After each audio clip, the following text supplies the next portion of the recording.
প্রিয় শিক্ষার্থী, আশা করি তোমরা প্রত্যেকে ভালো আছো। আজকের আবারও আমি একটি ক্লাসের আলোচনায় আসছি। এবিটিএ টেস্ট পেপার তোমরা যারা নিয়েছো এবং সলভ করছো, তোমাদের 4 নম্বর স্কুল অর্থাৎ ইতিমধ্যে 3টে স্কুল আমি অ্যানালাইজ করেছি। 4 নম্বর স্কুলের শর্ট প্রশ্ন এখনই আলোচনা করব এবং প্রত্যেকটা প্রশ্নের উত্তর তোমরা দাগ দিয়ে দাও কিংবা লিখে নাও পেন্সিল দিয়ে বা পেন দিয়ে, এবং সেই মতো করে প্রশ্নগুলোকে তোমরা তৈরি করো।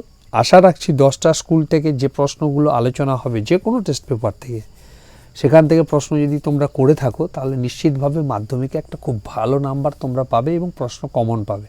তো সেক্ষেত্রে বলবো যে সবকটা স্কুলই তো করাবো, কিন্তু আপাতত 10টা স্কুল খুব ভালো করে সবকটা প্রশ্ন তোমরা করো, দেখবে সমস্ত প্রশ্ন কমন পেয়ে যাবে এর মধ্যে।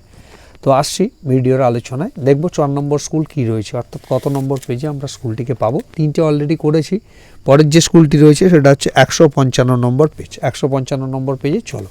সাথে সাথে বলবো, এখনও তোমরা যারা চ্যানেলটিকে সাবস্ক্রাইব করোনি অবশ্যই করে সাবস্ক্রাইব করে দিও এবং পাশে থাকা বেল আইকনটি ক্লিক করে রেখো, যাতে এমন ভিডিও দেওয়া মাত্র তোমাদের কাছে নোটিফিকেশান সবার আগে পৌঁছে যায়। আসছি এই ভিডিওতে। প্রথমে যে প্রশ্নটি রয়েছে দেখো, লেখা রয়েছে ক বিভাগ ভূগোল। তো এখানে প্রথম প্রশ্ন রয়েছে, যে প্রক্রিয়ায় ভূমির উচ্চতা হ্রাস পায়, এটা তো ক্ষয়, অর্থাৎ ক্ষয়ের ফলে। এটা ক্ষয়ের ফলে মানে অবরোহণ প্রক্রিয়া। সদ্যপতিত হালকা পেঁজা তুলোর মতো আলগা তুষারকে বলা হয় নেভে। আচ্ছা, এটা গেল। পরে বলছে নর্মাল ল্যাপস রেট দেখা যায় কোন স্তরে? ট্রপোস্ফিয়ার স্তরে। রেটের পরিমাণ কত? 6.4 ডিগ্রি সি পার কিমি। পরের প্রশ্ন রয়েছে, এল নিনো সংগঠিত হলে ভারতে কোন পরিস্থিতি তৈরি হয়? সেটা হচ্ছে খরা। ক হবে সঠিক উত্তর। আচ্ছা, পৃথিবীর মোট আয়তনের জলভাগ দ্বারা আবৃত অংশ পরিমাণ কত? 71%। অর্থাৎ আমরা বলে থাকি যে 3 ভাগ জল এবং 1 ভাগ স্থল। পরের প্রশ্ন আসছি। পরের প্রশ্ন রয়েছে যে দেখো, 24 ঘন্টায় পৃথিবীর কোন স্থানে মোট জোয়ার ভাটা হয় কতবার? অর্থাৎ 2বার হয়ে থাকে। 24 ঘন্টায় 2বার জোয়ার, 2বার ভাটা। একটি জৈব ভঙ্গুর বর্জ্য পদার্থের উদাহরণ হলো সীসা, প্লাস্টিক, কাঁচ, কাঠ। এখানে কাঠ হবে সঠিক উত্তর, অপশান ডি। ঘ, ভারত এবং পাকিস্তান সীমানা কী নামে পরিচিত? ভারত এবং পাকিস্তান সীমানা র্যাডক্লিফ লাইন নামে পরিচিত। ভারতের উপকূলীয় হ্রদগুলির মধ্যে একটি মিষ্টি জলের হ্রদ হলো কোলেরু। মিষ্টি জলের হ্রদ, উপকূলীয় হ্রদগুলির মধ্যে একটি মিষ্টি জলের হ্রদ হলো কোলেরু। ব্যাসল্ট শিলায় আবহবিকারের ফলে সৃষ্ট মৃত্তিকা কী রূপ প্রকৃতির হয়? কৃষ্ণ মৃত্তিকা বা রেগুর মৃত্তিকা বা ব্ল্যাক সয়েল, যেটা কফি চাষ এর পক্ষে আদর্শ, কার্পাস চাষের পক্ষে। তো পরের প্রশ্ন হচ্ছে, সামুদ্রিক লবণাক্ত বাতাস প্রয়োজন হয়। সামুদ্রিক লবণাক্ত বাতাস প্রয়োজন হয় ইক্ষু চাষের ক্ষেত্রে, চা চাষ, গম চাষ, কফি চাষ। এখানে কোনো চাষেই কিন্তু প্রযোজ্য নয়, তবে ইক্ষু চাষের ক্ষেত্রে কিন্তু অনেকটা প্রযোজ্য সামুদ্রিক লবণাক্ত বাতাস, মৃদু হলেও। ভারতের বৃহত্তম মোটরগাড়ি কেন্দ্রটি হলো চেন্নাই। ভারতের বৃহত্তম মোটরগাড়ি কেন্দ্র।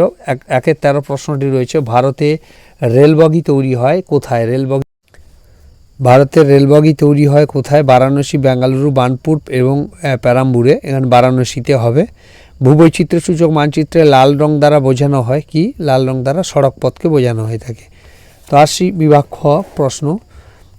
বলছে যে নদী মধ্য এবং নিম্ন গতিতে পলল শঙ্কুর সৃষ্টি হয়ে থাকে। এটা অশুদ্ধ, কারণ এটা উচ্চ গতিতে বা উচ্চ পর্যায়ে যখন থাকে, উচ্চ প্রবাহে, তখন কিন্তু এটা তৈরি হয়, ফলে অশুদ্ধ। হিমরেখার অবস্থান মেরু অঞ্চলে সমুদ্র জলের কাছাকাছি অবস্থিত। এটা অশুদ্ধ। হিমরেখার অবস্থান মেরু অঞ্চলে সমুদ্রের কাছাকাছি অবস্থিত, এটা অশুদ্ধ। পরের প্রশ্ন, পরের যে প্রশ্নটি রয়েছে, জেট বায়ু এক ধরনের জিওস্ট্রপিক বায়ু, এটা শুদ্ধ। আচ্ছা, চন্দন গাছ জন্মায় পর্ণমোচী অরণ্যে, এটা শুদ্ধ। গোদাবরী নদী গ্রস্ত উপত্যকার মধ্য দিয়ে প্রবাহিত, এটা অশুদ্ধ।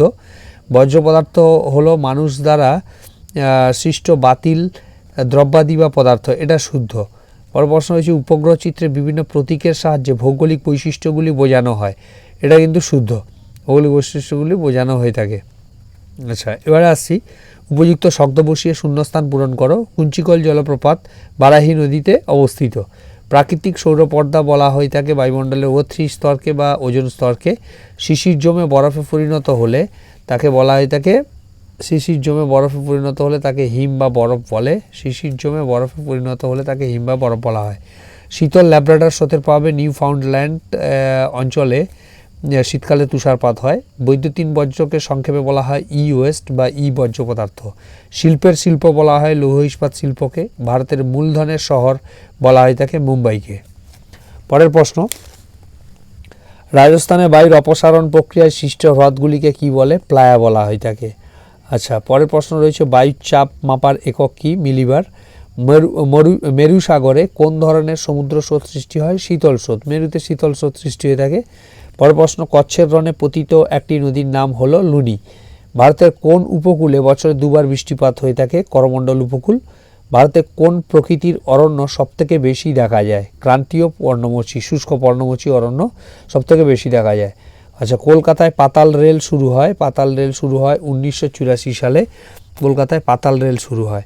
উপগ্রহ চিত্র কী রূপে প্রকাশ করা হয়? রাস্টার রূপে প্রকাশ করা হয়ে থাকে। আসছি পরের, ডান দিক থেকে বাম দিক মেলাও।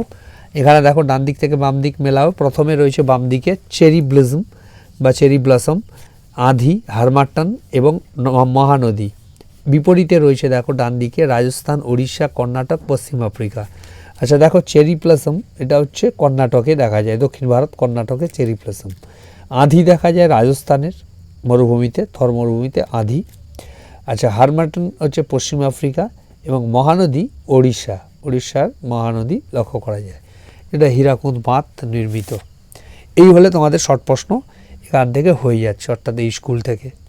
তো আশা করি ভিডিওটা হেল্পফুল হয়েছে। যদি হয়ে থাকে অবশ্যই করে তোমরা লাইক, কমেন্ট এবং শেয়ার করো। দেখা হচ্ছে পরবর্তী ভিডিওতে অন্য একটি স্কুল নিয়ে। Thank you.